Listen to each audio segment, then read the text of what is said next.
Chris Paul passing Jason Kidd to stand alone, second of all time on the all-time assists leaders. Yes, Chris Paul, one of the greatest point guards of all time, arguably one of the greatest of our generation. He's been around for a long time, Jerry. He's been ancient. He is an old man, but he is aging like fine wine at the same time, because even at his old age, he is still breaking records, going up leaderboards, all that good stuff. John Stockton is at number one. Although I don't have the assist numbers pulled up in front of me, I have a feeling that he is a long ways away still, and probably won't pass. About 3,000 away.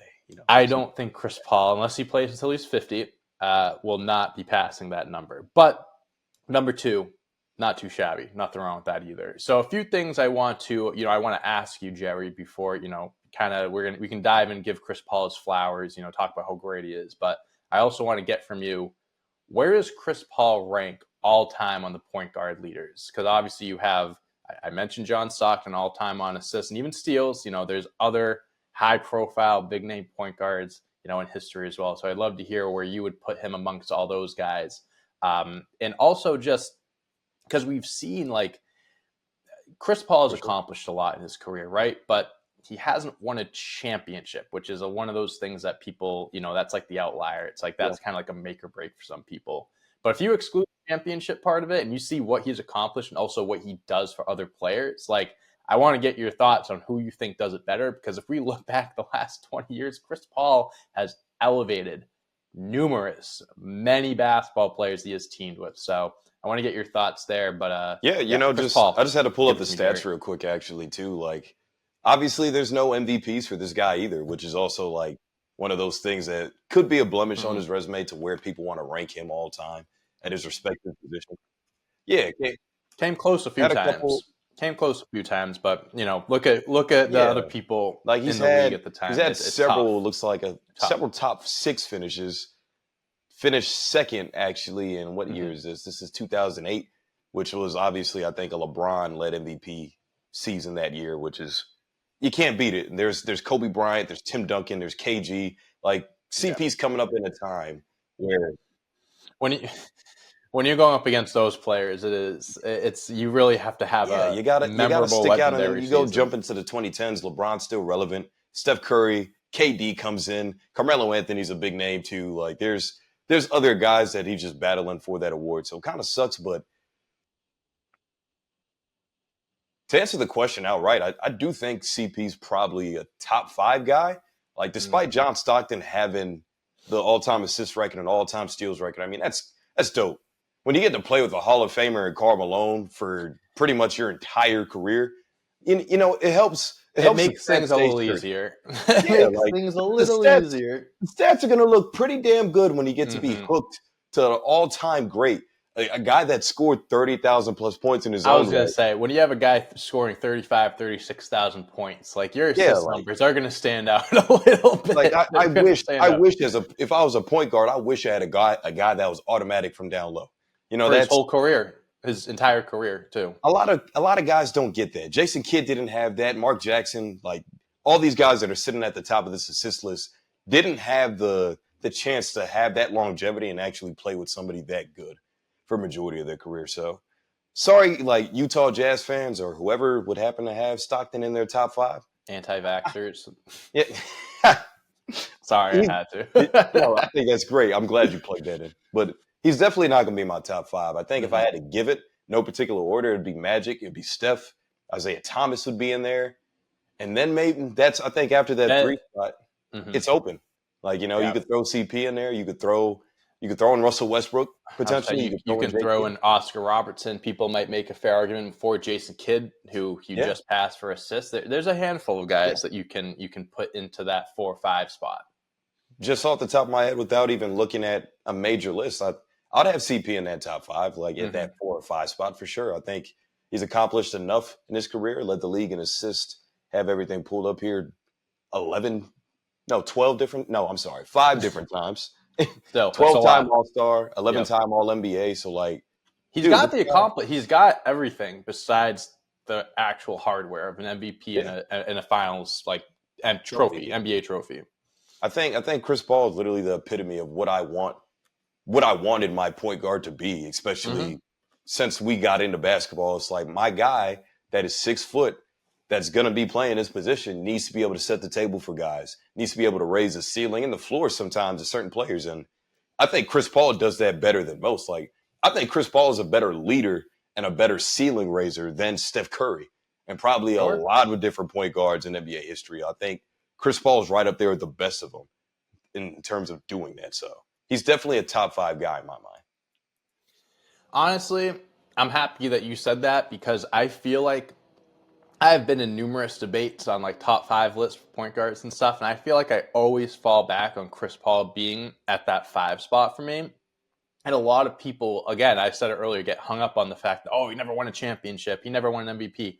I hear you, but like, I don't think that should be something that keeps someone from being an Yeah. all-time It's conversation. not the end all be all in criteria. It shouldn't be. Is it something that it's on a resume and you might put him over someone else because, maybe they have that one over the other? If you want to do that, sure, but we can't discredit everything else that he's done. You mentioned the All NBAs, the All Stars, and stuff, and I think when you look at John Stockton, like as a player, I get it, much respect. He has unbreakable records, but when it comes to like the true like talent, like who's more talented, I'm putting Chris Paul over John Stockton every single Absolutely. time. You said it. You think of a point guard. What point guard do you want on your team? I think you think of floor general. I think of Magic Johnson. I think of Chris Paul. I think those are two of the best guards to be floor generals on the basketball court. Isaiah Thomas has a fair argument for it, and John Stockton, of course, he has the all-time assists.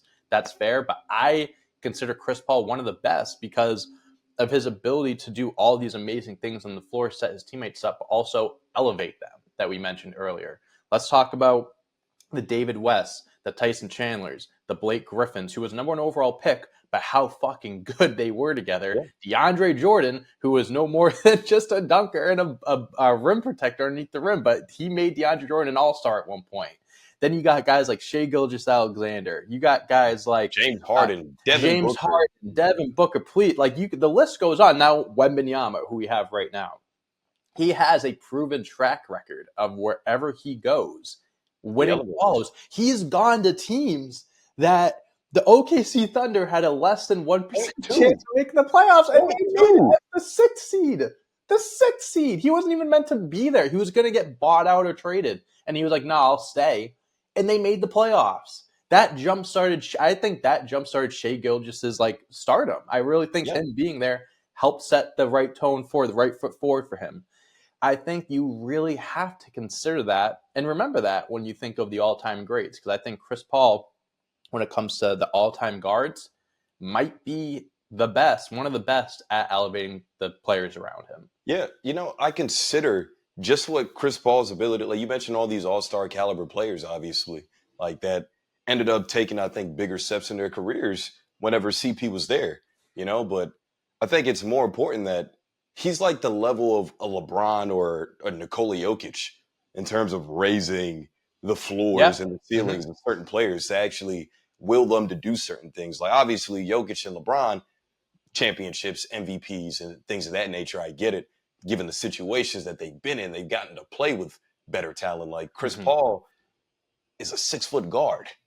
Like I He's think the he's a Clippers, little limited when it physically what he can do. yeah, like being able to manipulate a game like a 6'9", 250 pound man, or 7 foot 300 pound Magic Johnson, essentially Nikola Jokic. Like Mm-hmm. those are anomaly kind of builds that those guys can get away with, and Yeah. they could do things differently than what They CP. they take advantage of their size and Exactly. what they have on other guys. Chris Paul, unfortunately, he can only work with what he has, and I think he's done a fantastic job at Great, that. But yeah, great it is job. like hard to compare him to like other people like that hard, bigger frames, more physical, all that stuff. Yeah, yeah, it's tough, man. But So going off of that, I'd say we talk about all the guys he's elevated and stuff. He's in San Antonio right now. Where do you see San Antonio finishing this year with Chris Paul? Because I know there's a lot of competition out west. It's a lot of big name teams and stuff. We're still relatively early on, so teams can go on runs. But with Chris Paul and Wembanyama, this pairing that we have, do you think that this is a playoff team? Do you think they'll sneak their way in? How do you see this playing out for them this season? I do kind of see them squeaking in. Like I think it's a play-in kind of situation though. Like I think Sure. they're Mhm. around the 10 or 11 seed right now, like Minnesota, the Lakers, and all those teams are around that 8 to 12 range where they haven't created any separation. And maybe for the rest of the season, there might not be. But Mhm. I could see a world where Wemby hits a stride, where Devin Vassell hits a stride, where Stephon Castle, all these young guys are just kind of surrounding CP and he's just galvanizing everybody. And like I think again, elevating the ceiling and the floors of everybody on that squad, including Wemby, who's probably gotten, I'm sure if somebody asked him, I'd love to ask Wemby this question as a reporter, like, what has CP done for your game in defined detail? Mhm. Because it looks like to me from watching at home, watching on TV, like, yeah, like the space is opened up for you where pick and roll is a real thing now where you have to even manipulate it even more to the situation as a Mhm. defense that do I go crowd CP more to just force him to pass the ball, or do we just send a double at Wemby and then CP gets to take this again, this Right. patented mid-range jumper that we've seen CP do for the Like last 20 years? Like automatic, like fine wine. pick your poison. And like I know Mhm. he's been thriving. He's having another I can't even say a career year because this is year It's two, only but his second year. Yeah. he's stepped up from what we've seen from a He's great rookie taken season. leaps. Mhm. So leaps and with the one-legged three-pointer that I just saw last night, which is crazy. But Scary. Scary. Scary anyway, what they have in their to bag. answer your question in in minute detail, yes, I think the Spurs can sneak in. I think they're a playing team. I think teams will underestimate them. Until they get into the midpoint of the season, they realize it's not just Wemby. CP made Stephon Castle better. He made Jeremy Mhm. Sohan better. Harrison Barnes, like everybody's good on the team. Absolutely. Mhm. I think they could surprise some teams this year. I got them in. I mean, they're the 11th seed right now. They're half a game out from the 10th seed or 9th seed because they're tied, and only a game and a half out from being the 6th seed. I think at this point, Crazy. I think we're like early, but we're also far enough in where like I think we have the 12 teams out west that we know are going to be competing for at least a play-in Yeah. spot. Like because Portland, Utah, and New Orleans, I think at this point New Orleans is too many injuries. It's Yeah. those three teams I think are out. They could maybe they get a surprise run, who knows? But right now it's looking like we have our 12 teams at west that will be competing. In San Antonio being the 11th seed, I think they'll be in the mix there. I don't know. I'm kind of torn 50-50 on if I think I'll make it. I think this is going to come down to like last game of the season type of Yeah. thing, where like one of the last few games of the season, a lot of teams are going to be in the same position fighting for that last play-in spot. I think that they will be in the mix. Will they make it? I think it is still a little. I think they've shown us enough. I think they've shown us enough that they have the ability to do it. So we'll see how the season plays out for them. But hey, I mean, adding Chris Paul, if they make the playoffs again, that just adds another thing to his resume of how he's able Yeah. to help teams wherever he goes. Because San Antonio was one of the worst teams in the league last year. Now they can make the playoffs because they Oh, added a hey. 39-year-old Chris Paul. That's crazy. A lot of guards in NBA history cannot do what Chris Paul does for a young team for whatever Nope, reason. Like I nope. don't I But don't think a and lot of that's people why do. we consider him in the top 5. Some other people might not, but we do.